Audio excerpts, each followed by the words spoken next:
Hello everyone, I am Phil, and today I am craving for sweet potato noodles stir fry with Omni Strips because it's omnilicious and it's plant-based.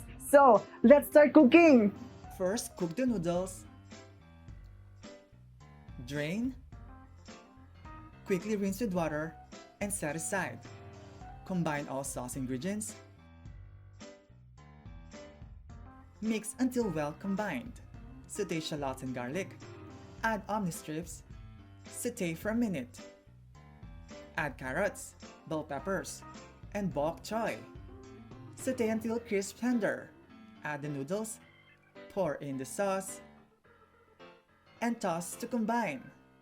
That's it! Super easy, right? It's plating time!